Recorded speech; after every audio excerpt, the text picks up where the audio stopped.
travel tech is one of the words we're using all the time in our industry. I mean, everyone actually wants to be like a travel tech company.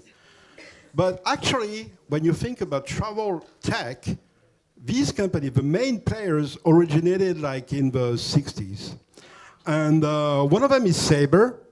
And I'm very excited to have on stage today Cassidy Broyles, I'm sorry for the pronunciation, who's a global communication director for Sabre. Welcome on stage, Cassidy.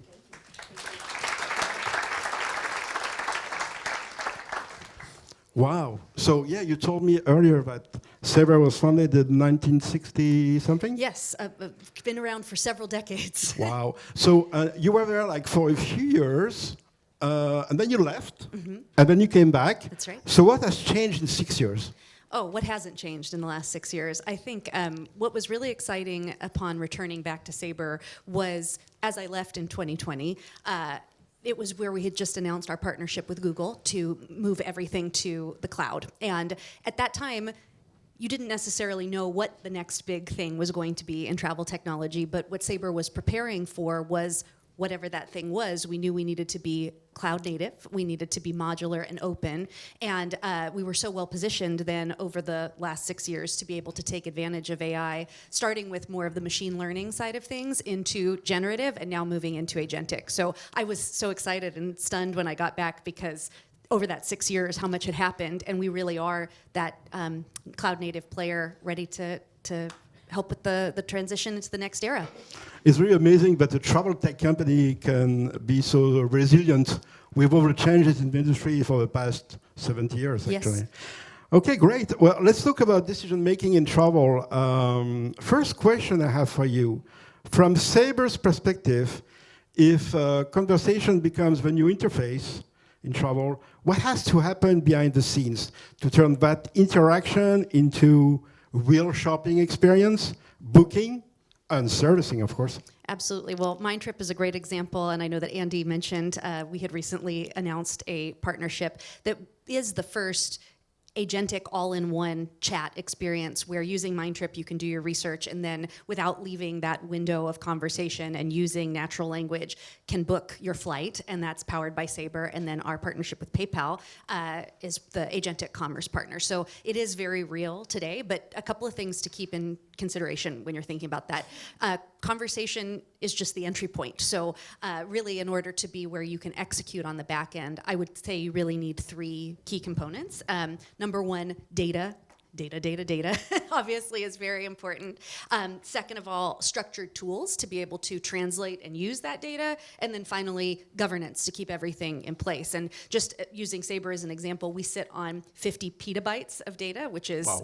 Pretty incredible. And that's both historically, so over the last several decades, as well as things that are happening in real time.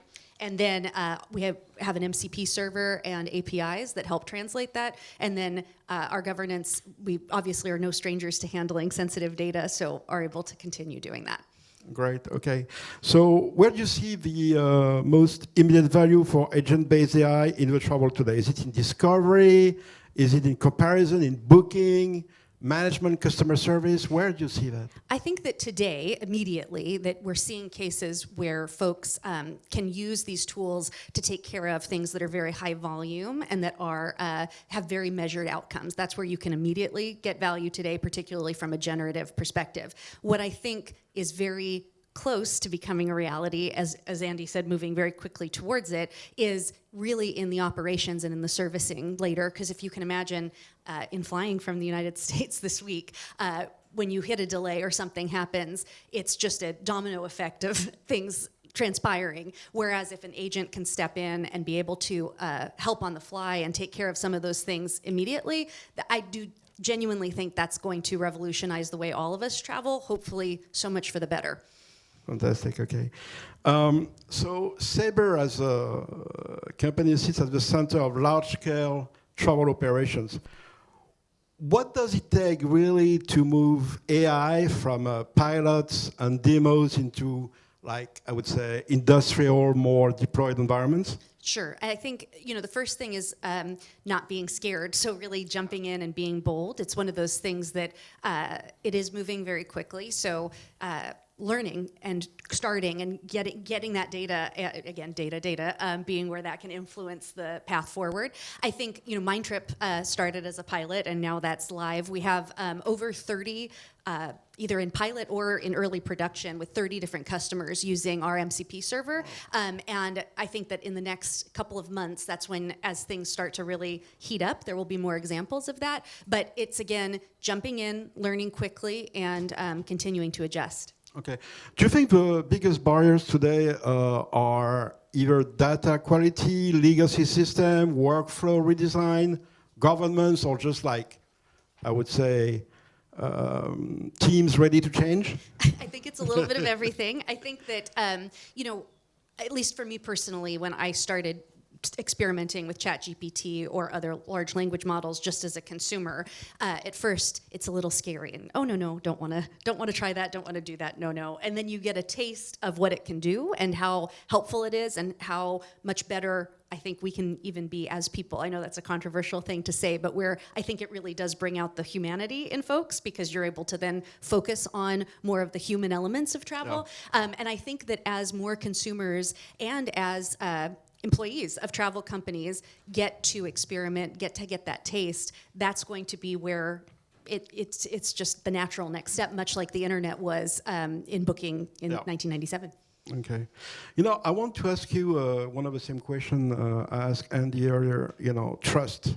Mm-hmm. Once again, because, like when you think about the internet 30 years ago, people are like, oh, I'm not trusting. Okay. Right. So trust is going to be also a big deal. Trust in data, trust in putting your credit card, trust in the system. What are the non-negotiables if AI is going to be trusted in critical workflows today? Sure. So there's a concept, I was actually speaking to an expert last week called Know Your Customer, that's in the financial tech space, but then now adapted for AI as Know Your Agent. And the thought there is, in the same way that you would know your customer, know your employee, and know everything about them before you are either hiring them or working for them, you would ask those same types of questions of your agent and of the suppliers that are providing you that technology. So I think non-negotiably, you want to every action needs to be traceable. So if something does go wrong, it's easy to be able to fix. And obviously, there's always still a human element in that, and there will be for some time. And then also another concept from cybersecurity, least privilege access. So in the same way that you wouldn't have a junior employee or an employee that's not supposed to be working in finance, you wouldn't give them access to all of the credit cards. It would be what's the least amount of access you give an employee. I think that's the same thing for an agent. Yeah. And then the last thing is that real-time visibility. So not just having it happen in a black box far away, but rather being able to track it over time. Cool. So this morning we talked a lot about trust, and we talked a lot about AI, okay, but human supervision, Mm-hmm. It's kind of like a European thing. We're scared it's not going to work. What kind of advice you would give to travel companies about human oversight as AI become more and more deeply embedded in booking and service and infrastructure environments? I would give 3 thoughts to think about. I think the first is being open, and I don't just mean that in a mindset. I mean, that's important too. But I think that being willing to work with different partners and working with partners who are also open, because innovation happens when we bring multidisciplines together and where people can experiment across the board. I think that's the first one. Second is take calculated risks. There's not enough time here to just sit on our laurels. But then the third one then is to also learn quickly. So move quickly and learn quickly, but it's not the time to be scared. I think what a time to be living in, that we can all shape this in a way that I think is really going to reshape the travel industry. Yeah, I really agree with you. That's my next question, actually. Same question I asked Andy. So, yeah, when you think about it, the internet totally reshaped our industry. Like the high street retailers are gone. The brands we thought that they were going to stay forever in our mind are totally gone. Who knows about Nouvelle Frontière in the room? Yes, like the oldest people, but like the youngest don't know. So how do you think AI is going to reshape the travel value chain across suppliers, distributors, agencies, and platforms? I feel like the same answer that Andy gave in the fact that for suppliers, it's really a new channel, and that's where being able to optimize your content for that channel, just as has happened with any other channel over the years. And then I also think that there will be an opportunity for new players to enter the space, much like Mindtrip. But that's where I think Sabre is in a really sweet spot, is being able to connect the new and the old, ultimately acting as a backbone for the travel industry, being where the folks that we've worked with for long time, the traditional travel players we can help, as well as the new entrants that want to get into the space. So connecting those dots. Yeah. One thing about, we didn't talk too much about customer ownership this morning. Customer ownership has been a big deal in the travel industry. Do you think it's going to create new tensions around visibility, control, and especially customer ownership? I think anything worth doing always causes a little tension. So it's where that's how you progress and you move forward. So I'm certain there will be tension. But I think that, in the same way that when any new technology is introduced, we'll evolve and we'll work together and make some magic happen. Fantastic. So one last question I had for you. Okay, over the next 2 to 3 years, what do you think will separate the companies that truly industrialize AI from those that remain, I would say, stuck in experimentation? Sure. I think that it's, again, where being, it's walking a fine line between being intentional and getting out there and doing things, but also being where you are balancing that with curiosity, being flexible. And I know that's hard, especially in an industry that is so complicated and has so many layers to it. But I think it's the ones that are willing to take the chance and that are also willing to be open and good stewards of the larger travel ecosystem. Can you believe that a travel tech company that was founded almost 7 years ago is still on stage today and very, I would say, proactive in terms of development? What's next for Sabre, Cassidy? Oh, I think. Can you share any insight with us? Especially as head of public relations, I have to be very careful what I share. But I think that what you're seeing with Mindtrip and PayPal is just the beginning. I think it's a demonstration of what's to come. Some of these pilots that I mentioned are going to be really exciting and good to keep an eye on. So I would just say, keep an eye on that space of really acting as that connective tissue between all of the travel players and the new entrants that are coming in to shake things up. Thank you. Thank you so much, Cassidy. Thank you so much, Mikael.